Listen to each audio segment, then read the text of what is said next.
Hello everyone, welcome to learning with Gautam YouTube channel. तो आज के वीडियो हम करने वाले हैं बिहार एसटीटी के लिए म्यूजिक के यानी कि संगीत के महत्वपूर्ण प्रश्न को, जो कि आपके आने वाले एग्जाम के लिए काफ़ी ज़्यादा इंपॉर्टेंट प्रश्न रहने वाला है। इससे पिछले वीडियो में आप लोगों को म्यूजिक का और भी ऑलरेडी प्रैक्टिस सेट करवा चुके हैं, जिसका लिंक आपको डिस्क्रिप्शन बॉक्स में मिल जाएगा, या फिर आप लोग चाहें तो चैनल के प्लेलिस्ट सेक्शन में जाकर के भी देख सकते हैं। तो चलिए शुरू कर लेते हैं आज के इस वीडियो को। तो फर्स्ट क्वेश्चन है हमारा, 16 मात्रा की ताल का नाम बताइए, यानी कि किस ताल में 16 मात्राएं होती है। तिलवाड़ा ताल में या फिर धमार, शिखर या रुद्र में। तो तिलवाड़ा ताल जो है ये 16 मात्राओं का होता है, यानी कि ऑप्शन ए हो जाएगा। सिंपल सा क्वेश्चन था कि 16 मात्रा का ताल क्या है, उसका नाम बताना था। तो तिलवाड़ा ताल जो है इसमें 16 मात्राएं होती है। नेक्स्ट क्वेश्चन करते हैं और अगला क्वेश्चन है, ब्रह्म ताल कितनी मात्राओं का होता है। ब्रह्म ताल जो होता है ये कितनी मात्राओं का ताल है। तो ब्रह्म ताल जो है इसमें 28 मात्रा होती है। कितनी होती है? 28 मात्रा होती है ब्रह्म ताल में, यानी कि ऑप्शन डी हो जाएगा। नेक्स्ट क्वेश्चन है हमारा अगला क्वेश्चन, 15 मात्रा की निम्न में से कौन सी ताल है। अब 4 ताल का नाम दिया हुआ है, अब पूछा जा रहा है कि 15 मात्रा की ताल कौन सी है चारों ऑप्शन में से। तो गज झप्पा ताल जो है इसमें 15 मात्रा होती है। कितनी होती है? तो गज झप्पा ताल जो है इसमें 15 मात्रा होती है, ऑप्शन बी हो जाएगा। नेक्स्ट क्वेश्चन है हमारा, टप्पा ताल कितनी मात्राओं की ताल है। टप्पा ताल जो है ये कितनी मात्राओं की ताल है। तो टप्पा ताल जो है ये 16 मात्राओं का ताल होता है। कितना? तो 16, ऑप्शन इसका ए हो जाएगा। याद रखिएगा, टप्पा ताल 16 मात्राओं का ताल होता है। नेक्स्ट क्वेश्चन कर लेते हैं और अगला क्वेश्चन है हमारा, पशौतो ताल कितनी मात्रा की ताल है। कौन सी ताल? तो पशौतो ताल जो है ये कितनी मात्रा की ताल होती है। तो ये होती है 7 मात्रा की ताल, ऑप्शन इसका डी हो जाएगा। नेक्स्ट क्वेश्चन है, चौताल कितनी मात्राओं की ताल है। चौताल जो है ये कितनी मात्राओं का ताल है। तो चौताल याद रखिएगा आप लोग, 12 मात्राओं का ताल होता है, ऑप्शन इसका सी हो जाएगा।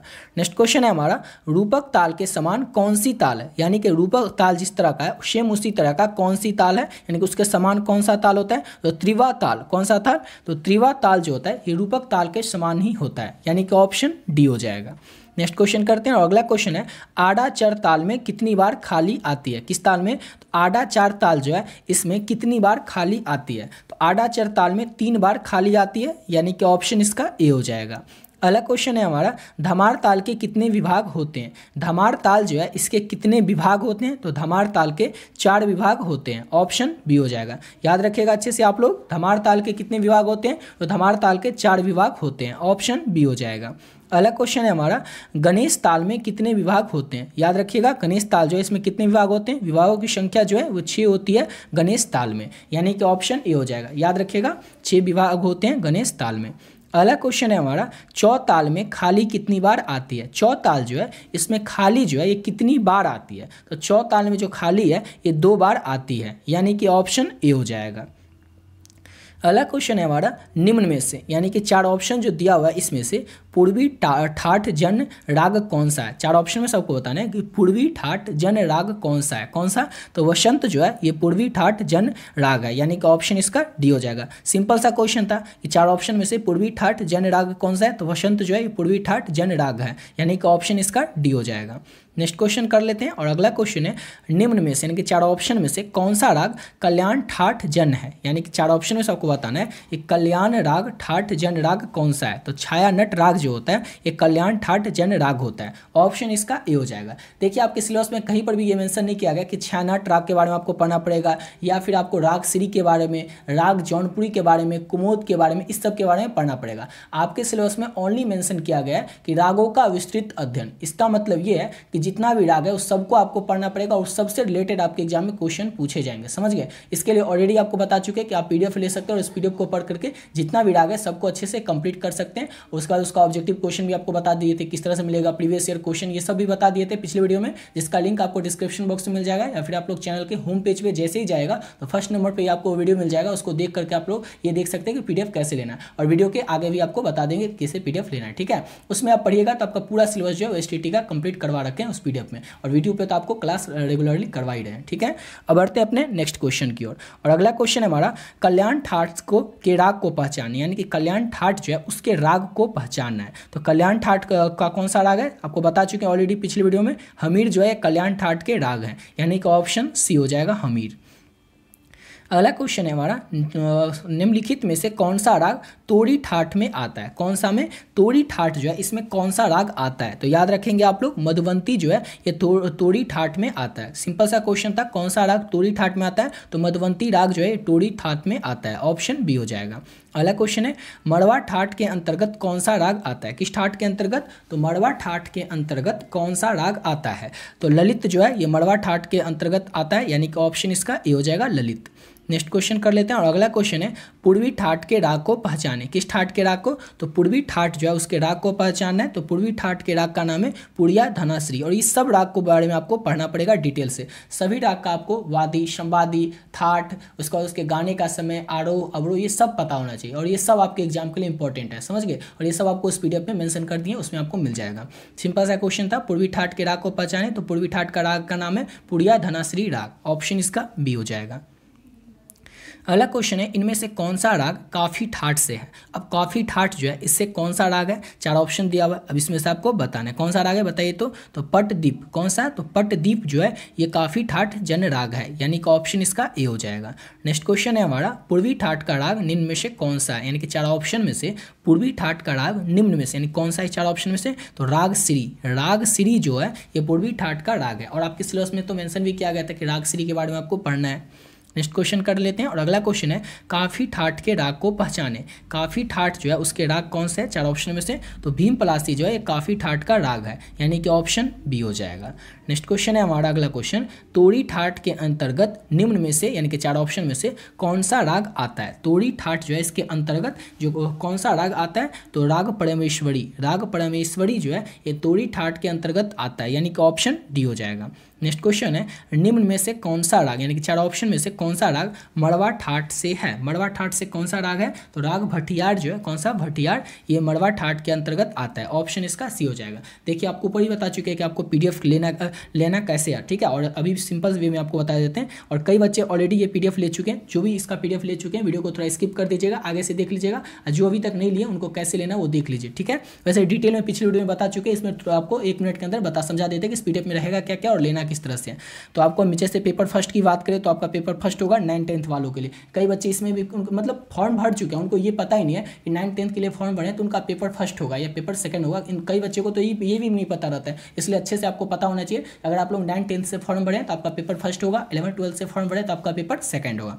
ये बात पता चल गया आपको। और सेकंड बात आपको ये याद रखना है, अगर आपका 2024 में आप फॉर्म भर रहे हैं और आपका अगर पेपर फर्स्ट है तो उसमें टोटल आपको 14 इकाई पढ़ना है। आपके यूनिट 14 दिया हुआ है सिलेबस में, वही आपको 14 कंप्लीट कर लेना है। और अगर आप पेपर सेकंड से फॉर्म भरें तो आपका 17 यूनिट कंप्लीट करना पड़ेगा, आपके सिलेबस में मेंशन किया गया। तो आपको पेपर जैसे फर्स्ट है उसमें 14 यूनिट है, 14 यूनिट यानी कि 14 इकाई में जो कुछ भी पढ़ना है, जैसे पाला से लेकर के 14 के बीच में जैसे इकाई वाइज जो कुछ भी पढ़ना है उस सब इस PDF में मेंशन कर दें, फर्स्ट PDF में। सेकंड PDF की बात करें तो इसमें 17 यूनिट है और 17 यूनिट में आपको जो कुछ भी पढ़ना है यानी कि थ्योरी का पूरा पोर्शन इस PDF में ऐड कर दें। कोई दिक्कत नहीं ना, इतना समझ गए। उसके बाद देखिए वाद्य यंत्र और उनके वादक से संबंधित प्रश्न, जैसे कि पंडित हरिप्रसाद चौरसिया जो है वो कौन सा वाद्य यंत्र बजाते थे, इस तरह का क्वेश्चन रहता है। या फिर ये क्वेश्चन रहता है आपके एग्जाम में कि बिस्मिल्लाह खां कौन सा वाद्य यंत्र बजाते थे। तो इस तरह का जो क्वेश्चन होता है इसी को कहा जाता है वाद्य यंत्र और उनके वादक से संबंधित क्वेश्चन, ठीक है। और ये आपके एग्जाम में मिनिमम 7 क्वेश्चन पूछा जाएगा या 8 और मैक्सिमम 10 क्वेश्चन पूछा जाएगा, समझ गए। और अगर आप लोग इस PDF को अच्छे से कंप्लीट कर लेते हैं, 112 क्वेश्चन है, तो ये जो आपका 7 से 10 नंबर है ये इस PDF से ही कंप्लीट हो जाएगा। म्यूजिक का प्रीवियस ईयर क्वेश्चन, उसके बाद आपको करना पड़ेगा, आपको पता होना चाहिए कि प्रीवियस ईयर में इनके पिछले साल में किस तरह का क्वेश्चन पूछा गया है। तो जैसे कि BPSC की बात करें या फिर STT की बात करें तो BPSC STT में जितना क्वेश्चन भी पूछा गया, जितना भी क्वेश्चन पूछा गया कुछ प्रीवियस ईयर में यानी कि पिछले कुछ सालों में, वो सब क्वेश्चन आप लोगों को इस PDF में मिल जाएगा। इतना सब कुछ कर लेंगे, उसके बाद आपको क्या चाहिए, प्रैक्टिस के लिए क्वेश्चन चाहिए, समझ गए। क्योंकि प्रैक्टिस नहीं कीजिएगा, कितना भी पढ़ लीजिएगा तो आपसे एग्जाम में क्वेश्चन बन ही नहीं सकता। बन भी सकता है तो आपसे टाइम में कमी आ जाएगी, आप जो टाइम जितना मिलेगा आपका उसके अंदर आप लोग सभी क्वेश्चन नहीं कंप्लीट कर पाएगा। इसलिए आपको क्या करना पड़ेगा, प्रैक्टिस करना पड़ेगा इंपॉर्टेंट क्वेश्चन का, ऐसा क्वेश्चन जो कि आपके एग्जाम से रिलेटेड हो और आपके एग्जाम के लिए महत्वपूर्ण प्रश्न हो, इंपॉर्टेंट क्वेश्चन हो। इसके लिए आपको ये PDF कर लेना पड़ेगा कंप्लीट। और इसमें आपको 500 प्लस ऑब्जेक्टिव क्वेश्चन मिलेगा। कितना क्वेश्चन रहेगा, 500 से भी ज्यादा क्वेश्चन रहेगा, 500 प्लस ऑब्जेक्टिव क्वेश्चन। और अगर आप लोग इतना कर लेते हैं तो आपका संपूर्ण सिलेबस जो STT का वो कंप्लीट हो जाएगा। तो समझ गए। तो आपको टोटल PDF कितना मिलेगा, तो 4 मिलेगा, समझ गए। किसी का पेपर फर्स्ट हो सकता है, किसी का जिसका पेपर फर्स्ट होगा पेपर फर्स्ट का PDF लेगा और बाकी बाकी ये 3 लेगा, और जिसका पेपर सेकंड होगा पेपर सेकंड का पीडीएफ, और बाकी ये 3 लेगा। और इस चारों पीडीएफ को अगर आप लोग कंप्लीट कर लेते हैं तो आपका जो सिलेबस है वो पूर्ण कंप्लीट हो जाएगा और अच्छे तरीके से आप लोग एग्जाम के लिए प्रिपेयर कर पाएंगे, ठीक है। और इसको लेना किस तरह से, तो देखिए कई बार बता चुके हैं, जो चारों पीडीएफ देगा, ऐसा नहीं कि एक का, चारों जो देख रहे हैं इस चारों पीडीएफ का प्राइस है ओनली 30 रुपीज़, बता चुके हैं। इस चारों पीडीएफ, ऐसा नहीं कि पहला दूसरा तीसरा, इसका अलग अलग 30 यानी कि 30 रुपये। इस चारों पीडीएफ का प्राइस कितना है, 30 रुपये, समझ गए। अब लेना किस तरह से, तो ये देखिए ये नंबर है 7903820891। इस नंबर को जैसे ही आप लोग फोन पे, गूगल पे या पेटीएम में डालिएगा, नाम आ जाएगा गौतम कुमार। उसमें आपको क्या करना है, 30 रुपये डाल देना, उसका स्क्रीनशॉट लेकर के इसी नंबर के व्हाट्सएप पे भेज देना। आपका पेपर फर्स्ट हो सेकंड हो जो भी हो मैसेज कर दीजिएगा, इसका पीडीएफ जो आपको मिल जाएगा, ठीक है। और आप लोग इस नंबर पर कॉल नहीं कीजिएगा, सिर्फ आपको क्या करना है, मैसेज करके इसका पीडीएफ ले लेना स्क्रीनशॉट भेज करके, क्योंकि जितना कुछ भी आपको समझना था, पूछना था, सब इसमें बता चुके हैं, समझ गया। अब कई लोग कहेंगे कि इस काम को देखना है कि क्वेश्चन किस तरह का रहेगा, उसके बाद पेपर फर्स्ट में थ्योरी का पोर्शन किस तरह का रहेगा, उसके लिए भी ऑलरेडी पिछले वीडियो में बता चुके हैं। उस वीडियो का लिंक आपको डिस्क्रिप्शन बॉक्स में मिल जाएगा, या चैनल के होम पेज पे जैसे ही आप जाएगा तो वीडियो देख सकते हैं, उसमें आपको बता चुके हैं किस तरह का क्वेश्चन रहेगा, किस तरह का थ्योरी का पोर्शन रहेगा, समझ गए। आशा करता हूँ आपको जितनी भी मन में परेशानी आती कि क्वेश्चन कैसा रहेगा क्या नहीं रहेगा, वो सब आपको बता दी। इसलिए आप लोग इस नंबर पर कॉल नहीं कीजिएगा, ओनली 30 रुपये पे करके इसका स्क्रीनशॉट इस नंबर पर भेज दीजिएगा। पेपर फर्स्ट हो या सेकंड हो आप लोग मैसेज कर दीजिएगा और आपको तुरंत पीडीएफ मिल जाएगा, समझ गए। बढ़े अपने अगले क्वेश्चन की ओर, बढ़ते अपने अगले क्वेश्चन की ओर। और नेक्स्ट क्वेश्चन है हमारा, कल्याण ठाट के राग को पहचाने। कल्याण ठाट जो है इसके राग को पहचानना है, तो केदार जो है यानी कि केदार जो है कल्याण ठाट का राग होता है, यानी कि ऑप्शन इसका बी हो जाएगा। याद रखेंगे आप लोग, कल्याण ठाट के राग कौन सा है, तो केदार जो है, ऑप्शन इसका बी हो जाएगा। अगला क्वेश्चन है, काफी ठाट के राग निम्न में से कौन से है, किसका, तो काफी ठाट जो है इसका राग, चार ऑप्शन में सबको बताना है कौन सा है। तो वृंदावनी सारंग, वृंदावनी सारंग जो है ये काफी ठाट का राग है, ऑप्शन बी हो जाएगा। अगला क्वेश्चन कर लेते हैं। और नेक्स्ट क्वेश्चन है हमारा, निम्न में से चार ऑप्शन में से कौन सा भैरवी ठाट में आता है, कौन सा जो है चार ऑप्शन में सबको आता है ना वो भैरवी ठाट के अंतर्गत आता है। तो देखिए विलासखनी तोड़ी, विलासखनी तोड़ी जो है ये किस में आता है, तो भैरवी ठाट के अंतर्गत आता है, ऑप्शन बी हो जाएगा। अगला क्वेश्चन है, भैरवी ठाट के राग को पहचाने। अब क्वेश्चन है हमारा, भैरवी ठाट जो है उसके राग को पहचाने, तो राग मलकौस जो है ये भैरवी ठाट में आता है। भैरवी ठाट का राग कौन सा है, तो राग मलकौस है, ऑप्शन बी हो जाएगा। नेक्स्ट क्वेश्चन है हमारा, अगला क्वेश्चन, निम्न में से कौन सा राग असावारी ठाट का है। असावारी ठाट का राग कौन सा है, चार ऑप्शन में से बताइए। तो देसी राग, देसी जो है ये असावारी ठाट का राग है, यानी कि ऑप्शन बी हो जाएगा, सॉरी डी हो जाएगा, देसी। निम्न में से कौन सा असावारी ठाट का राग है, तो राग देसी। अगला क्वेश्चन है, असावारी ठाट के राग को पहचाने। असावारी ठाट के राग जो है इसको पहचानना है, तो अंडाना, अंडाना जो है ये असावारी ठाट का राग है, कौन सा है, तो अंडाना असावारी ठाट के राग है, ऑप्शन डी सी हो जाएगा। और अगला क्वेश्चन है हमारा, सेकंड लास्ट क्वेश्चन भी, कि असावारी ठाट के राग को पहचाने। फिर से वही क्वेश्चन है, लेकिन देखिए सबका अलग अलग आंसर है, क्यों, क्योंकि ऑप्शन में अलग अलग है। और इसका एक ऐसा नहीं कि असावारी ठाट का जो राग है वो एक ही होगा, एक से अधिक होता है। जैसे यहाँ पर क्वेश्चन था कि असावारी ठाट के राग को पहचाने, तो इसमें क्या बताएं आपको, अंडाना, यानी कि ऑप्शन सी अंडाना भी है असावारी ठाट का राग। लेकिन फिर यहाँ पर क्वेश्चन क्या है, असावारी ठाट के राग को पहचाने, तो अब इसमें क्या होगा, इसमें होगा राग दरबारी। राग दरबारी भी जो है यह असावारी ठाट का ही राग है, यानी कि ऑप्शन इसका भी ए हो जाएगा। और अगला क्वेश्चन है हमारा, बिलावल ठाट का राग निम्न में से कौन सा है। तो बिलावल ठाट का जो राग है वो दुर्गा हो जाएगा, राग दुर्गा जो है ये बिलावल ठाट का राग है, ऑप्शन सी हो जाएगा। ठीक है, ये आशा करता हूँ आप लोग वीडियो अच्छा लगा होगा। ये 30 क्वेश्चन बताएं, अगर 30 को अच्छे से कंप्लीट कर लेते हैं, देखिए आपको क्या करवाते हैं, कभी 50 क्वेश्चन करवा देते एक सेट में, कभी 35 क्वेश्चन, कभी 70, कभी 100। तो इसलिए करवाते हैं क्योंकि एक पोर्शन आपका एक दिन में कंप्लीट करवाते हैं। इस पोर्शन को आज कंप्लीट करवा दिया, इससे रिलेटेड आपके एग्जाम में 1 से 2 ही क्वेश्चन पूछा जाएगा, क्योंकि ऐसा तो नहीं है कि हम क्वेश्चन आउट कर दिए, हमको पता है कि एक क्वेश्चन पूछा जाएगा, हम भी आपको इंपॉर्टेंट क्वेश्चन ही बताएंगे। तो ये 30 क्वेश्चन में से फिक्स है कि 1 या 2 क्वेश्चन जरूर रहेगा आपके एग्जाम में। इसको अगर आप लोग कर लेते हैं तो आपका 2 नंबर कंप्लीट हो जाता है। ठीक है, मिलते हैं नेक्स्ट वीडियो में नए वीडियो के साथ। और ऑलरेडी आपको पर बता चुके हैं पीडीएफ के बारे में, उसको लेकर के आप लोग यहाँ पर समझिए, क्लास में क्या करवाते हैं आपको समझाते हैं, और ये जो पीडीएफ लीजिएगा उससे आप लोग क्या कीजिएगा, बार बार रिवीजन कर सकते हैं, समझ गए खुद से। तो आशा करता हूँ आप लोग वीडियो अच्छा लगा होगा। मिलते हैं नेक्स्ट वीडियो में नए वीडियो के साथ।